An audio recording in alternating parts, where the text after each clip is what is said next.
Section 5. Kinetic energy, gravitational potential energy and work done calculations. So the first equation, kinetic energy, E little k equals 1/2 times the mass times the speed squared. Gravitational potential energy, E little p, equals the mass times gravitational field strength times the height. And work done equals force times distance moved in the direction of the force. So what does each letter stand for in the units? EK is kinetic energy in joules. E little p is gravitational potential energy in joules. M is mass in kilograms. G is gravitational field strength.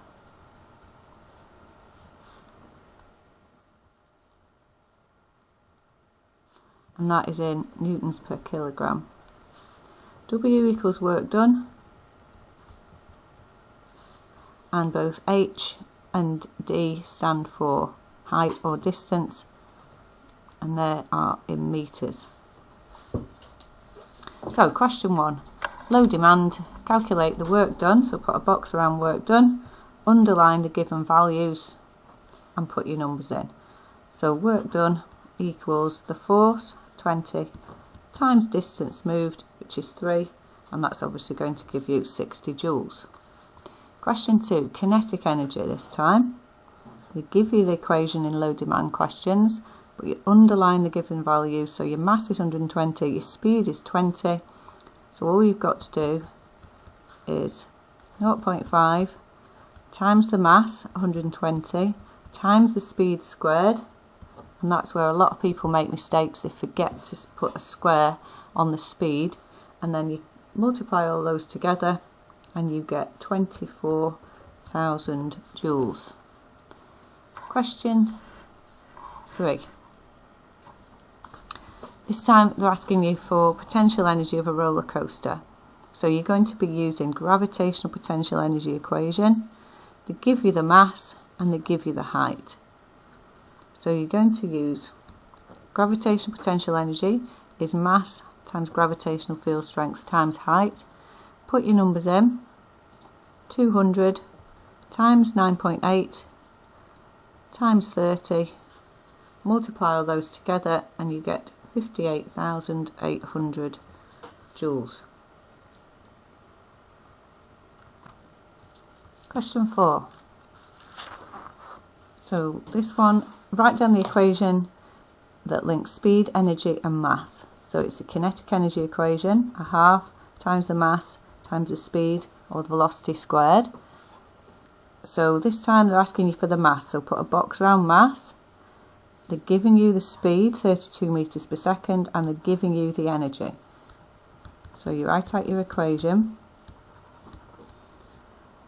512,000 joules is the energy. 0.5 times the mass times 32 squared. So you've got to rearrange that. You've got to get the mass by itself, so you're dividing both sides by 0.5 times 32 squared. So you do 512,000 divided by 0.5 times 32 squared. You've got to be careful on your calculator. Work out the bottom half.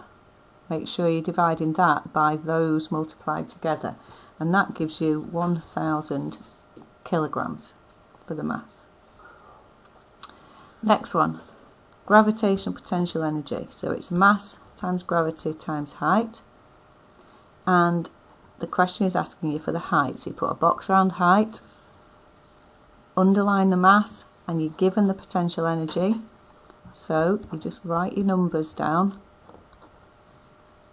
5880 is your energy, equals the mass, which is 60, times 9.8 times the height that you're trying to find out.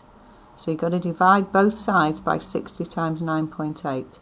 5880 divided by 60 times 9.8 leaves h by itself, on that side, work out that, and your height is 10 metres. Next one, write down the equation for work done. Work done equals force times distance. So you're trying to find the force, you're given the height, and you're given the work done.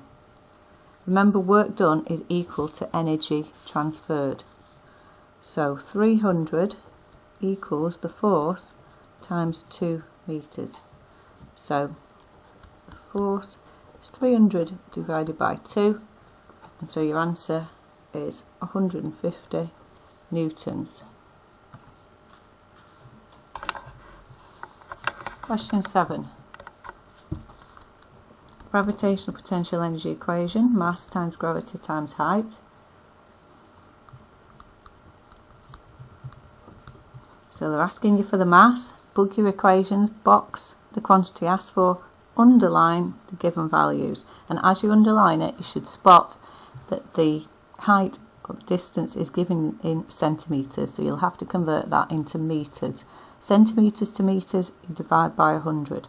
So you put your numbers in, 600 equals the mass that you're trying to find out, times 9.8, times the height, 130 centimetres, divide by 100, that is 1.3 metres. So again, to get the mass by itself, you've got to divide both sides by 9.8 times 1.3. So 600 divided by 9.8 times 1.3 equals the mass left on its own.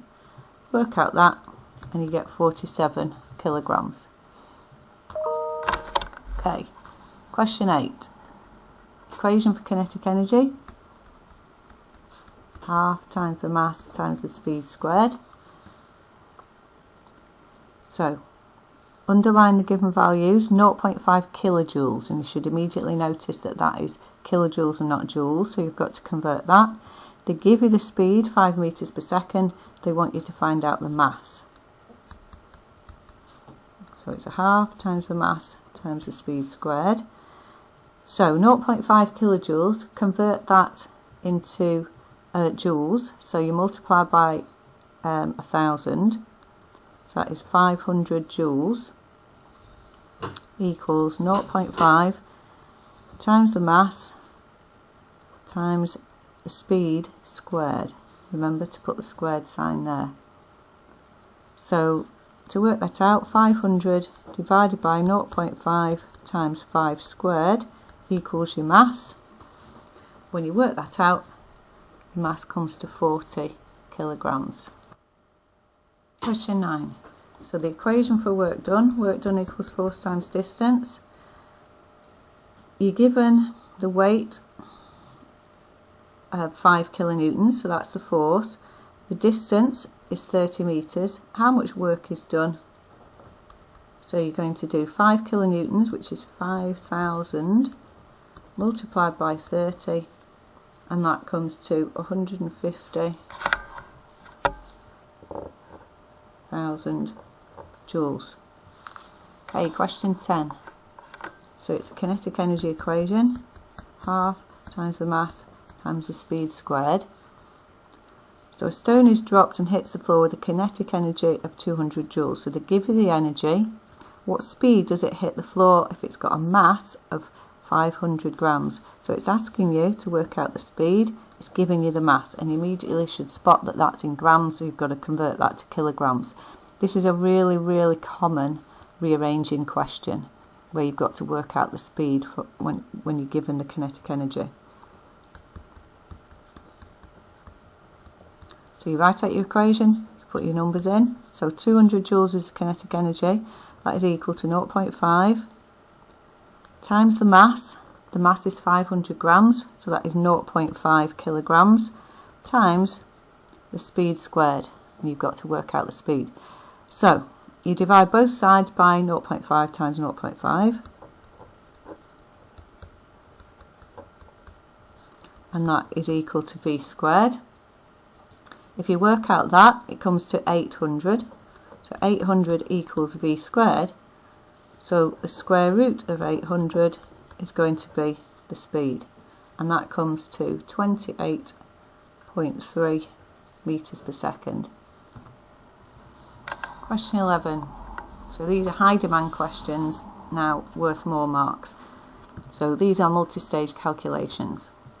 So you've got a diver, you're given the mass, 75 kilograms, standing on the 10 metre board, diving into the water. What speed does he hit the water? So very, very common. You've got to work out the gravitational potential energy of the diver first, and then once you've got that, you assume that all that gravitational potential energy is transferred to kinetic energy, and then you'll be able to work out the speed from the kinetic energy equation. So the first thing you're going to do is work out the amount of gravitational potential energy. So mass times gravity times height. So you put your numbers in. Mass is 75 times gravity 9.8 times the height is on the 10 metre board, so times 10. Work all that out. 7350 joules. So that amount of potential energy is also equal to the kinetic energy that he's got when he hits the water. So you know that the kinetic energy is also 7350 joules. So you can now use your kinetic energy equation. Half times the mass times the speed squared. So you know the kinetic energy, 7350, equals 0.5 times the mass, 75, times the speed squared, and the speed is what you're trying to find out. So you want to get v squared by itself, so you divide both sides by 0.5 times 75.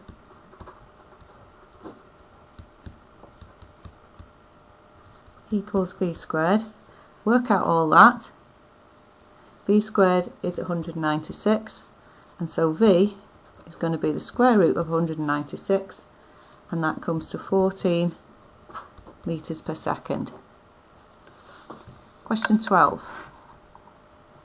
Work done in raising a lump of metal from the riverbed by a crane is 25 kilojoules. So you notice that that is in kilojoules. It's raised by 15 metres onto the riverside. What is the mass? So you put a box around mass of the metal. So work done equals force times distance.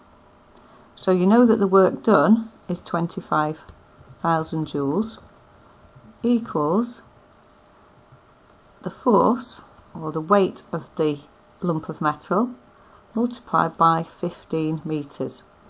So this will give you the weight of the lump of metal. So that comes to 1666.66 newtons. Don't round up too early, because you're going to substitute that into weight equals mass times gravitational field strength equation. So 1666.66 equals the mass times 9.8.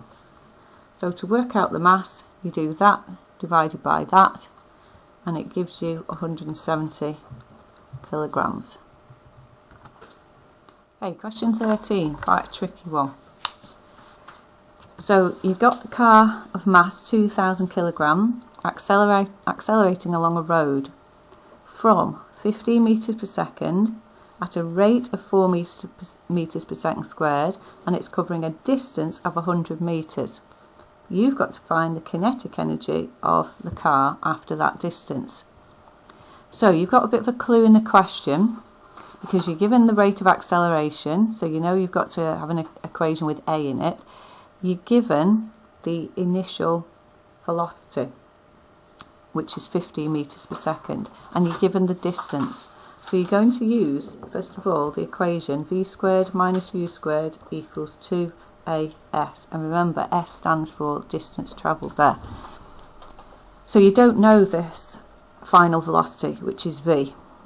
So you put your numbers in. V squared minus 15 squared, because that's the initial velocity, equals 2 times the acceleration, which is 4, times the distance travelled, which is 100.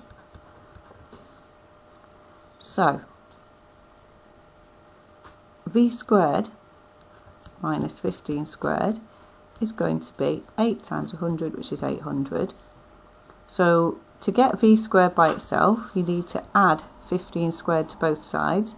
So 800 plus 15 squared, that comes to 1025. Now, if you're thinking ahead, you should think you don't need to square root that, because you're going to substitute it into the kinetic energy equation, and the kinetic energy equation has got v squared in it. So you can put the kinetic energy equation down. So that is 0.5 times the mass, which is 2000, times v squared, which you've just worked out, which is 1025. Multiply those together and you get 1025000 joules. Okay, so the last one here, a boy of mass 65 kilograms runs up the 5 meters high stairs in 3 seconds. What is his power? Okay, so you're going to first of all work out the energy, gravitational potential energy that the boy gains. So you use gravitational potential energy equals mass times gravitational field strength times the height. So that is 65 times 9.8 times 5.